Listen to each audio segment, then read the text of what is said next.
ফের উদয়পুরে পরিযায়ী পাখির মৃত্যু। কিন্তু কেন? ঘটনা উদয়পুর জগন্নাথ দিঘির পাড়ে।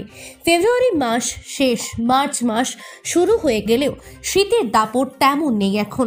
তবে মরশুমের অতিথিরা এসে পৌঁছেছেন আগেই। কয়েক বছর আগে উদয়পুর শহরের সুখসাগর জলাশয়ে ঝাঁকে ঝাঁকে পরিযায়ী পাখি ভিড় করত।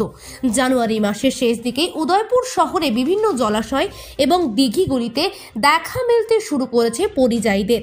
তবে উদ্বেগ বাড়িয়েছে উদয়পুরে বেশ কিছু পরিযায়ী পাখির মৃত্যু।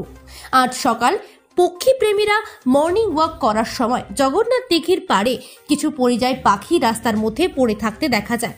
ওই পক্ষীপ্রেমীরা দেখতে পায় যে পরিযায়ী পাখিরা মৃত্যুর কোলে ঢলে পড়ে। পাশাপাশি আরও জানা গিয়েছে বেশ কিছু জায়গায় পরিযায়ী পাখির মৃত্যু হয়েছে। পক্ষীপ্রেমীরা বিষয়টি নিয়ে সংবাদ মাধ্যমের কাছে তদন্তের দাবি জানিয়েছেন প্রাণী সম্পদ ও বন দপ্তর আধিকারিকদের। আগরতলা থেকে সুব্রতদের রিপোর্ট, নিউজ অবিকল।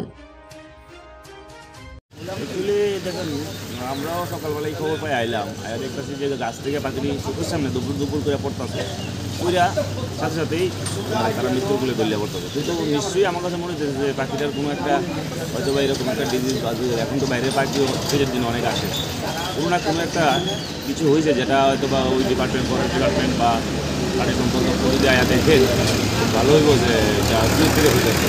কারণ এটা একটা আমার কাছে যেটা মনে হচ্ছে শুধু যে যখন এই অন্যজনের কাছে করছে তা না, আমরা আরও খবর পাইছি যে মুখান্তে বলে দিকেও জায়গা থেকে কয়েকটা পাখি নিয়ে বুঝে বলে মরছে।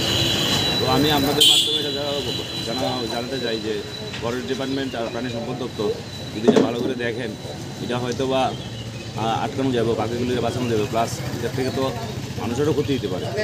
যার জন্য আমরা দাবি যেটা যদি তারা দেখে খুব ভালো হইব সমাজের।